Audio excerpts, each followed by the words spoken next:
प्रेम से बोलिए सदगुरु साहिब जी की जय हो। सतनाम साहिब। जब तक कन्या रहे कवारी, नहीं प्रियतम का बेरा। अब एक लड़की है जिसकी शादी ही नहीं कर रखी, उसको क्या पता पति क्या होता है। उन्हें कितना ही कही जाओ तेरा ब्याह करेंगे, तेरा ससुराल ऐसा होगा, वो क्यों कहेगी ए मारी चुप रह ले, जिस दिन ब्याह होगा उसके बाद से देखेंगे क्या होगा क्या नहीं। इब्बे तक क्यों कान में खुजली कर रखे है दिन रात, पति पति पति पति पति पति। जब जाओगे जबकि जब देखी जाएगी, है ना। और बहुत सी लड़कियां बड़ी सियानी होती हैं, शादी से पहले ही है ना उन्हें ये पता होता है कि हाँ वाकई में हमें दूसरे घर जाना है तो हमें खाने का, पीने का, पहनने का, ओढ़ने का सब सलीका होना चाहिए। कि मेरे माँ बाप पे कोई उंगली उठा के उन्हें कह दे तेरी माँ ने के सिखा के भेजी थी उरे, तेरे माँ बापा ने कोई लखन नहीं लाई तू, वो क्या करेगी लड़की।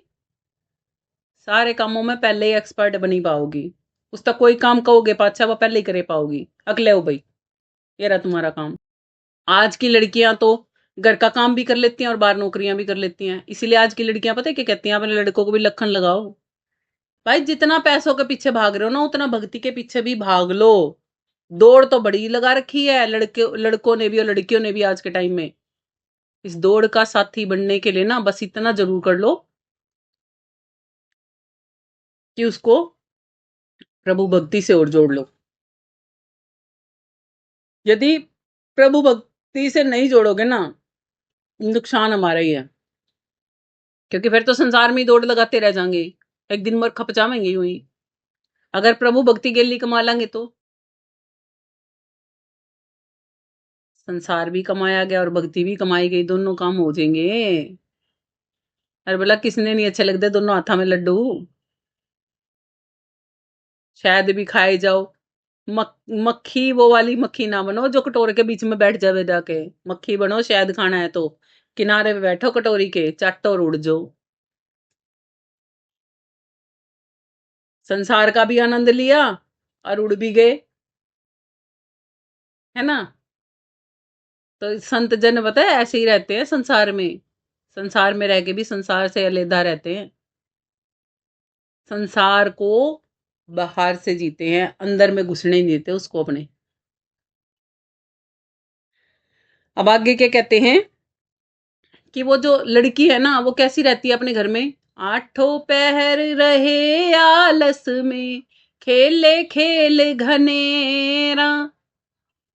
अब कोई लड़की है घर में अपने गुड्डा गुड़ियों के साथ खेलती है, ससुराल में है ना बक्सा बंद करके गुड्डे गुड़ियों का लेगी।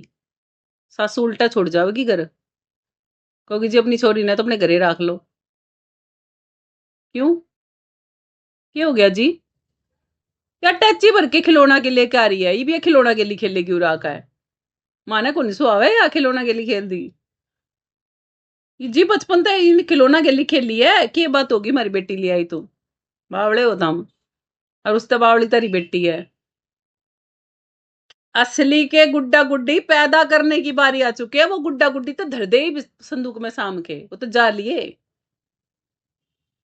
और मैके में क्या था, बेटा कितना ही खेल ले जा कोई बात नहीं। बदल गया ना सब कुछ। ऐसे ही हमारे अंदर जो पड़े हुए खिलौने वाले अवगुण है ना। पहले हमने भगवान क्या बना रखे थे, खिलौने का बना रखा था, मट्टी का मद्दो बना रखा था। ना बोल रहा था और ना कुछ समझावे था हमने। हम कुछ दर्दे थे, कुछ उसके आगे तो ठाके खा लेते। टोका भी नहीं था बेटा मेरा सामान है तू कैसे खा गया, है ना। नहीं कहे था ना कुछ भी। और अब जब असली का भगवान मिला तो उसने बताया ये सारी चीजें तो नकली हैं। इन नकलियों के पीछे कहां भाग रहा है तू। असली तू और असली मैं, असली में असली मिला ले। असली में असली मिलाओगे तो जमा असली हो जाएंगे, असली में नकली मिलाओगे तो डुप्लीकेट हो जाएगा असली भी। जैसे हम हो रहे हैं डुप्लीकेट। मार्केट में मिला नहीं है, क्रीम में घी मिला है देसी। क्या कहोगे भाई प्योर को नहीं, प्योरिटी चेक करांगे इसमें तो तन्ने नकली मिला रखा है। चेक करने वाला बता देता है ना। सुनार के पास क्या होती है, कसौटी होती है, चेक करके बता देता है ना। कितना असली है कितना नकली है। अरे हमारा अपना आपा चेक नहीं होता हमारे पे, हम कितने असली हैं कितने नकली हैं। कितने असली हो जानो खुद ने, इतनो सा जानो, मतलब पूरे के पूरे नकली हो, इतना सा भी नहीं जान दे तू, इतना कसली हो जो। संत जन पूरे असली होते हैं, नकली ना होता उनमें कुछ भी। और नकली ने तो जिस दिन गेरेंगे ना उस दिन नू नहीं बेरा चलेगा, वो गया कौन सी राही था। ये वो संत जब धरती पे आके बताते रहते ना, राही राही राही राही, नहीं सुनते हम। संतों की बात हमें क्यों नहीं सुनती पता है? क्योंकि हम संसार की मौज मस्तियों में इतना लिप्त चिप्त पड़े हैं कि जगना ही नहीं चाहते। क्योंकि संतों की बातें बहुत कड़वी होती हैं, सेले पैरे कोई सुन नहीं सकता, और सुन के फिर उस पर मनन चिंतन नहीं कर सकता। और मनन चिंतन करेगा तो समझ आ जाएगी और विवेक जागृत हो जाएगा कि ये वास्तविकता ही तो है, क्या झूठ है इसमें। और अभी तो वैसे जब नीरे संसारी बन के सुनेंगे ना, तो यूं लगे बंद कर इस चैनल ने तो सबसे पहले इसने कट पूरे आगे दिमाग खान मारा। अगर सही मायने में कोई सुनेगा ना तो फिर उसने क्या लगेगा कि नहीं, सुनो समझो वास्तव में ही ये भी तो क्यों बोल रही है, इसका भी तो जीवन जा ही रहा है, ये क्यों समझा रही है। ये चाहती है कि उस मार्ग को हम पालें जिस मार्ग पे सभी संत जन चल के सच्चे परमात्मा के पास चले गए। बिल्कुल हम कैसे हैं साहिब फिर से बताते हैं। मिर्गा की नाभि माही कस्तूरी, नहीं मिर्गा ने बेरा। जैसे हमारे अंदर में ही हमारा परमात्मा और हम बसते हैं, हमें ही नहीं पता लगता कि हम कहाँ बसते हैं। हम अपने आप को मात्र शरीर समझकर ये जीवन जिए जा रहे हैं और व्याकुल हैं, हर समय बेचैन हैं। क्या कोई ये कह सकता है मैं पूर्ण रूप से शांत हूं? मेरे को कोई बेचैनी नहीं किसी प्रकार की, है ना बेचैन पूरे। तो क्या कहते हैं संत जन? व्याकुल होआ फिरे वन वन में, सूंगे घास घनेरा। कहते हैं व्याकुल फिरता है जंगलों में वनों में मृग, अंदर कस्तूरी है, जहां जहां बाथरूम करता है वहीं खुशबू हो जाती है। देखो, अब आप किचन में जाओगे, खाना बनाओगे तो खुशबू हो जाएगी कि नहीं हो जाएगी? हो जाएगी ना। आप कपड़े धो के प्रेस करोगे तो पहनने वाले का दिल खुश हो जाएगा कि नहीं हो जाएगा? है ना। आप घर को सुंदर सवार के रखोगे तो आने वाले का दिल खुश हो जाएगा कि नहीं हो जाएगा? ये खुशबू ही है। कहते हैं ना, जो आंखों को भा जाए वो सुंदर और खूबसूरत होने के साथ साथ में हमारे दिल को खुशनुमा कर देता है, खुशबू से भर देता है। और खुद का ही अता पता नहीं है, खुद ही बोझिल बोझिल से घूमते हैं हम, खुद ही सारा दिन टेंशनों का कटोरा सिर पे उठाए घूमते रहते हैं हम, है ना। क्यों?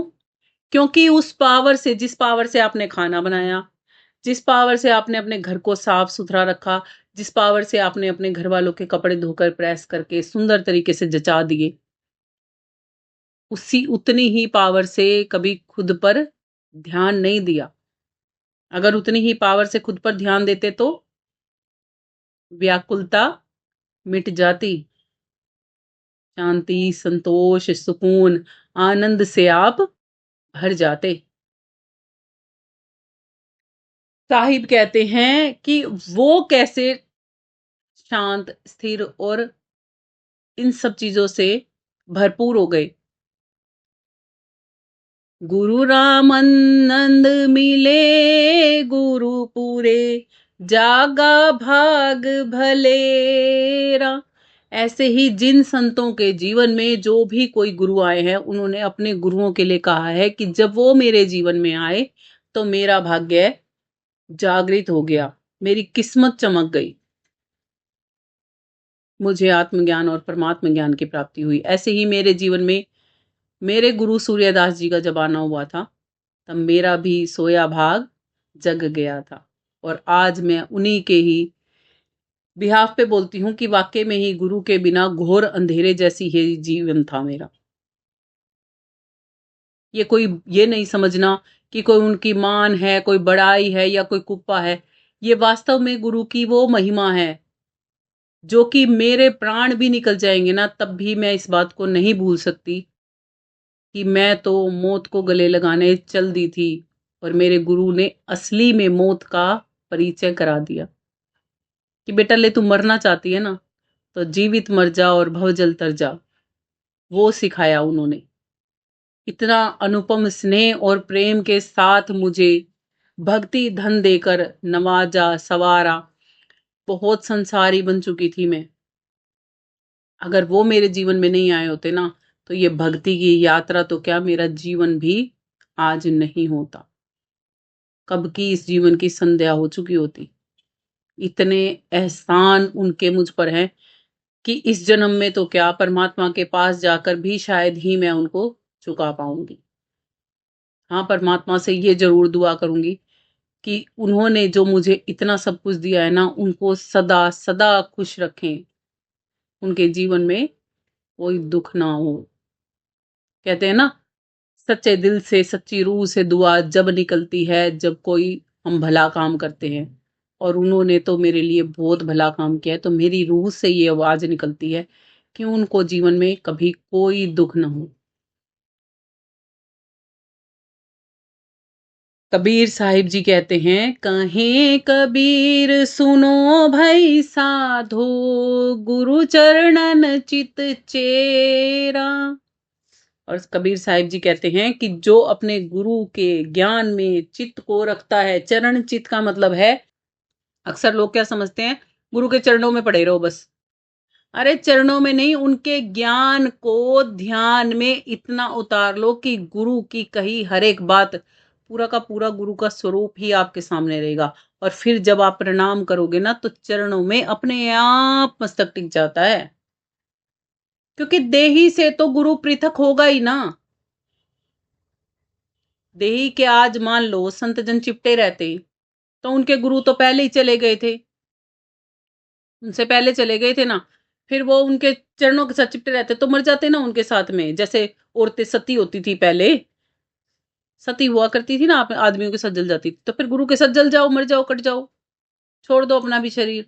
फिर उसका क्या फायदा, जब गुरु कहीं और जाएगा और आप कहीं और जाओगे। करनी करो जो गुरु ने करनी करनी सिखाई है वो, तब आप भवजल तरोगे। गुरुओं का, सच्चे शब्द वेदी गुरुओं का यही कहना होता है कि करनी के धनी बनो, कथनी के धनी मत बनो। और संसार की करनी के तो धनी बनना वो सिखाते ही नहीं है, वो सिखाते ही नहीं है। अगर जबरदस्ती ही पड़े रहो पीछे तो एक अलग बात है। भक्ति ना करो, गुरु के चरणों में चढ़ाए जाओ चढ़ावा, वो एहसान नहीं है गुरु के आप चरणों में चढ़ावा चढ़ा रहे हो, वो तो परमात्मा आपसे चढ़वा रहा है। समझे?